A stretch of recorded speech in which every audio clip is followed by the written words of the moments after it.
A black hotel maid answered a call in Dutch in front of a millionaire. The next day, he sent for her. Zoe's cell phone rang as she cleaned the marble floor of the luxurious Grand Plaza Hotel lobby. Normally, she would never answer during working hours. Rule number 1 from Manager Richards, especially for the cleaning staff. But she recognized the number. It was the university. After 6 unsuccessful attempts to get a scholarship for her master's program in linguistics, this call could change everything. One moment, she whispered to herself, slipping behind, an ornate marble column. That was the moment her life changed in seconds. "Zoe Johnson," she answered discreetly, hoping not to be noticed by the passing guests. The voice on the other end spoke in perfect Dutch. It was Professor Van Hayten from the University of Amsterdam. Zoe responded immediately in the same language, her pronunciation flawless as they discussed details of her application. She explained, in Dutch, that her motivation letter had supposedly not arrived on time. That was when she noticed the sudden silence around her. Looking up, she saw Richard Coleman, the billionaire owner of the hotel chain, standing just a few feet away, watching her with open surprise. Beside him, Manager Richards glared with fury. Zoe swallowed hard. "I have to go. I'll call later," she said quickly in Dutch, hanging up the phone. "Johnson, in my office, now." Manager Richards' voice cut like a knife. The walk to the basement administrative office felt endless. Zoe felt the stares of her colleagues, some sympathetic, others barely hiding their satisfaction. At 29, she was the only black woman in the cleaning department with a college degree, something Richards conveniently forgot. "You know the rules, Johnson. No phones during working hours, especially in public areas," Richards snapped the moment she closed the door. "And what language were you even speaking? French?" "Dutch," Zoe corrected instinctively, immediately regretting it. "I don't care if it was Martian. What I care about is that Mr. Coleman saw a cleaning lady ignoring her duties to talk on the phone in the lobby." The injustice stung. The white receptionists took personal calls constantly without consequence. Zoe knew this was the same old pattern. "I'm assigning you to the convention center bathrooms for the next 3 months. Maybe there you can practice all the languages you want without embarrassing this hotel." Zoe's stomach dropped. The convention center meant double shifts after corporate events, with no overtime. It was Richards' classic punishment for anyone who crossed the line. "You can go, and be thankful you're not being fired." That night, Zoe cried silently, her small shared apartment staring at her linguistics degree and framed international certificates on the peeling wall. 6 years of cleaning hotel rooms while saving for a master's degree, while sending out resumes that never received a response. The next morning, she arrived early, determined to remain professional despite the injustice. That's when the phone at the front desk rang. "Zoe Johnson," called Jennifer, the head receptionist. "Human Resources wants you right away." The HR office was on the top floor, next to the executive suites, uncharted territory for cleaning staff. In the elevator, Zoe felt invisible as always, surrounded by executives discussing million-dollar deals without even noticing her. "Johnson," the HR director said as she entered, "please have a seat." Zoe sat stiffly, bracing for the worst. Termination?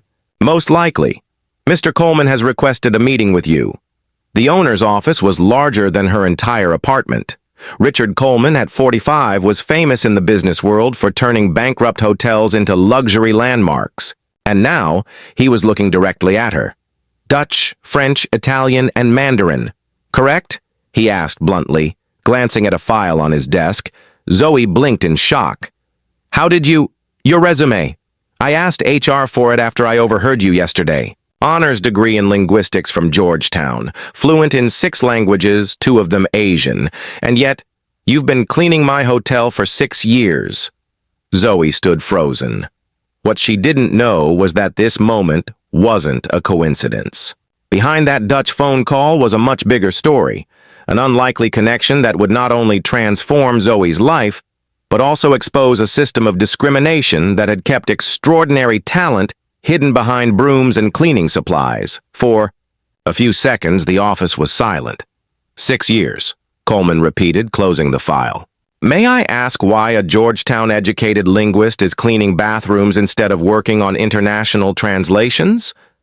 Zoe took a deep breath. I sent 47 resumes to the International Relations Department of this hotel, all ignored. I tried applying for internal transfers 12 times, always denied. By whom?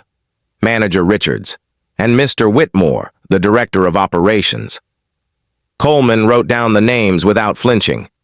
Curious, Whitmore constantly complains about the lack of multilingual staff for our international clients.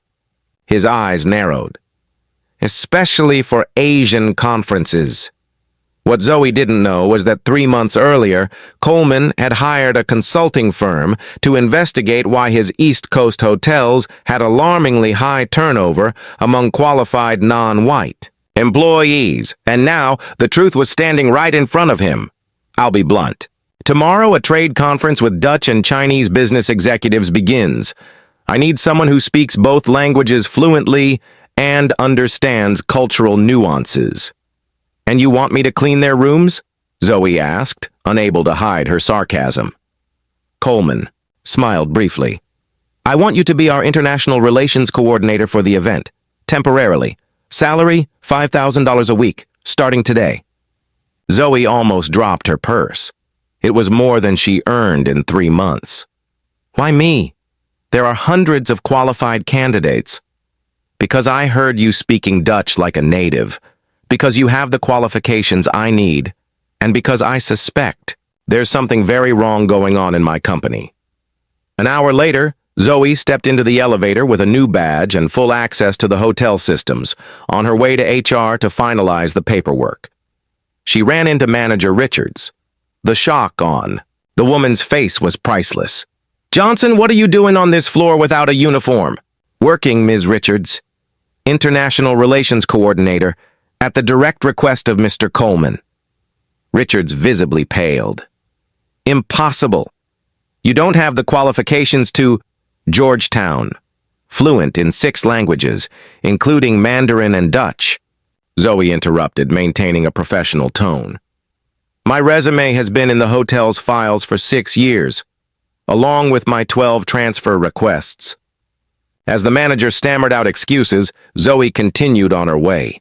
In the HR department, she found an unexpected ally, Zoe Williams, a newly hired recruitment analyst who showed genuine enthusiasm. Zoe, finally! I saw your file when I started 3 months ago and couldn't understand why someone with your qualifications was in housekeeping, Williams confided as she arranged the transfer. I tried to talk to Whitmore, but he cut me off immediately. That afternoon, as she prepared for the conference in the VIP room, Zoe noticed something disturbing.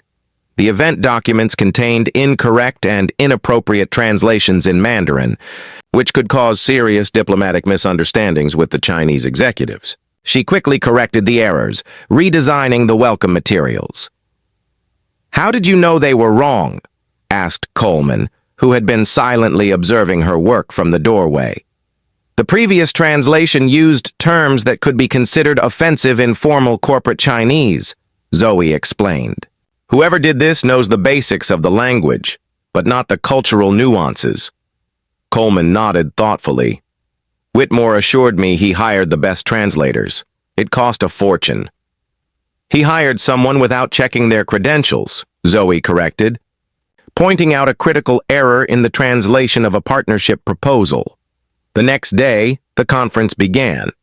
Zoe glided among the international business executives with natural elegance, switching effortlessly between Dutch and Mandarin, mediating conversations and facilitating connections that would normally take days to establish. During a break, she was approached by Whitmore, the Director of Operations, a man who had never deigned to speak to her in 6 years. His smile didn't reach his eyes. Miss Johnson, I'm impressed. Richards clearly misjudged your potential. Thank you, Mr. Whitmore. It's impressive how my resume, listing fluency in Mandarin, was overlooked, especially when the hotel spent $50,000 on inadequate translation services for this conference. Whitmore's smile froze. There must be some misunderstanding. I received confirmation of receipt for every email over the last 6 years, Zoe interrupted, calmly, including those alerting you to critical errors in translations contracted for Asian events. What Whitmore didn't know was that Zoe Williams had given her access to the translation contract records. The company belonged to Whitmore's niece, who had no proven experience in formal Mandarin, yet charged expert rates. Worse, all previous translations contained similar errors that could have cost millions in lost business. On the third day of the conference, something unexpected happened. One of the Dutch businessmen recognized Zoe. Wait, aren't you the student who wrote that brilliant article on linguistic variation in international business, published in the Journal of Applied Linguistics? Zoe confirmed, surprised to be recognized.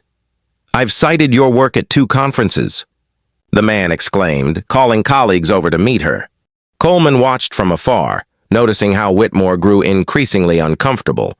What the director didn't realize was that while he smiled and talked, Zoe was weaving a web that would reveal not just isolated mistakes, but an entire system of institutionalized discrimination and corruption that had suppressed talent like hers while funneling inflated contracts to unqualified people. What no one at the Grand Plaza Hotel realized was that the black cleaning lady who answered a call, in Dutch, wasn't there by accident. Behind that seemingly simple department transfer, a plan was unfolding that would not only change Zoe's life, but expose a system of discrimination that had affected dozens of employees. The question was no longer whether she could prove what had happened, but how devastating the truth would be when it came to light. On the morning of the 4th day of the conference, the Grand Plaza Hotel was buzzing with energy. Zoe's initiative had already generated preliminary contracts that exceeded all expectations. As she walked through the lobby, she noticed something disturbing. Whitmore was leading a young woman, clearly nervous, to the executive elevators. "Miss Whitmore, your Mandarin translation is adequate," he said in a controlled tone. "There's no need for concern." Zoe recognized the last name immediately. The young woman was carrying a folder marked Final Translation, Master Contract. A quick glance as she passed confirmed her suspicions. The same critical errors from before persisted in the text. "Mr. Coleman needs to see this," Zoe thought, hurrying to the CEO's office. Coleman was reviewing documents when she entered unannounced. "Zoe, what's going on?" "Whitmore is replacing my corrected translations with flawed versions done by his niece," Zoe explained, showing him screenshots on her phone. "And I have proof that this has been happening for years." Coleman stood up abruptly. "Are you absolutely sure? I have everything documented. What's more, I found records of inflated payments to her translation company, 3 times above market rate, while qualified candidates like me were systematically rejected. As they spoke, Zoe from HR rushed in. "Mr. Coleman, sorry to interrupt, but I found something you need to see right away," she said, handing him a folder. "Hiring records for the last 5 years. There's a consistent pattern of rejecting qualified non-white candidates, especially women." Coleman flipped through the documents, his face hardening with each page. "The outside investigation detected something, but this is systematic." At that moment, Whitmore entered the office without knocking, interrupting the conversation. "Richard, the Dutch are ready to sign, but they're asking about some inconsistencies in the translations. Johnson must have mixed something up." The silence that followed was icy. Coleman walked slowly to the door and closed it. "Thomas, I'm seeing payment records for $50,000 for incompetent translations, while we have qualified employees cleaning bathrooms," Coleman said, his voice dangerously calm. "Any explanation?" Whitmore paled visibly. "I don't know what you're talking about. We hire the best—" "Your niece," Coleman interrupted. with zero experience in formal Mandarin. She has a certification. Fake, Zoe finished, placing a printed email on the table. I just confirmed with Peking University. They never certified Ashley Whitmore. Whitmore shot Zoe a look of pure hatred. You're nobody. A cleaning lady who thinks she can play with the big boys. Ph.D. in applied linguistics from Georgetown, Zoe corrected calmly, with 6 international publications, all in the HR files. You've ignored them repeatedly. Thomas Coleman interjected firmly. I've called an emergency board meeting in 30 minutes. By then, I want your resignation letter on my desk. You can't be serious, Whitmore laughed nervously. Because of this? Choose your next words with extreme care, Coleman warned. 2 hours later, the executive auditorium was packed. All managers, supervisors, and directors had been summoned urgently. In the front row, Dutch and Chinese business executives waited curiously. Richards, the cleaning manager, looked confused, sitting nervously beside other department heads. Coleman took the stage, Zoe at his side. Today we discovered a systematic scheme of discrimination and nepotism that has cost this company millions, he announced gravely. For years, managers such as Thomas Whitmore and Sarah Richards have implemented unofficial policies that harmed not only our employees, but also our bottom line. Behind him, a presentation began. Comparative charts of employee qualifications versus positions, hiring and rejection statistics by race and gender, and overpriced contracts linked to managers' family members. Ms. Johnson, whom some of you knew only as a cleaning lady, saved our company from a diplomatic and financial disaster this week, Coleman continued, by correcting translations that would have cost millions in contractual misunderstandings. The Asian businessmen nodded in recognition, some applauding quietly. As a result of this investigation, Thomas Whitmore has been terminated for cause, Coleman declared. Sarah Richards is suspended while we complete our investigation into her involvement, and effective immediately, we are implementing a full audit of all hiring and promotions over the past 5 years. The room fell into shocked silence. Richards, now pale, stared at the floor. Finally, Coleman smiled slightly. I am pleased to announce that Dr. Zoe Johnson is being named our new Global Director of Internal Communications, overseeing all multilingual operations. The auditorium erupted in applause, some hesitant, many enthusiastic. The loudest came from the cleaning crew at the back, applauding with tears in their eyes. As Zoe left the stage, she noticed Whitmore being escorted out of the building by security guards, his face twisted in impotent rage. As he passed, he muttered, "You won't last a month." Zoe just smiled serenely. In the pocket of her new blazer was a recording device, the same one that had captured every threat and racist remark Whitmore had whispered in desperation while trying to cover his scheme. That night, in her new office overlooking the city, Zoe finally allowed herself to cry. Not tears of sadness, but of catharsis. 6 years of cleaning hallways while her potential was denied. 6 years of hearing, your resume must have gotten lost, or maybe you're not a good cultural fit. She picked up the phone and called her mother, who had sacrificed everything to pay for her education. I did it, Mom, she said simply, her voice breaking. What no one at the Grand Plaza Hotel could have predicted was that the real transformation was just beginning. While some executives were still reeling from the shock of seeing old privileges crumble, others were realizing an inevitable truth. True talent, once unleashed, not only corrects past injustices, it completely redefines the future. The fall of Whitmore and his discriminatory scheme was only the first chapter in a complete overhaul, one that would shake the foundations not just of that hotel, but of the entire American hotel industry. And it all started with a simple phone call in Dutch. 6 months had passed since that fateful day when Zoe answered a call in the lobby of the Grand Plaza Hotel. What had once been an isolated case of personal justice had turned into a silent revolution in the American hotel industry. Zoe's office on the 32nd floor now overlooked all of Manhattan.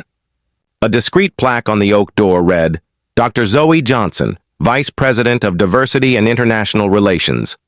The salary was 5 figures monthly, not annually, but the real power lay beyond the title or financial compensation. The PACAO Restructuring Committee is assembled and waiting, Dr. Johnson, announced Zoe, now her executive assistant and close friend.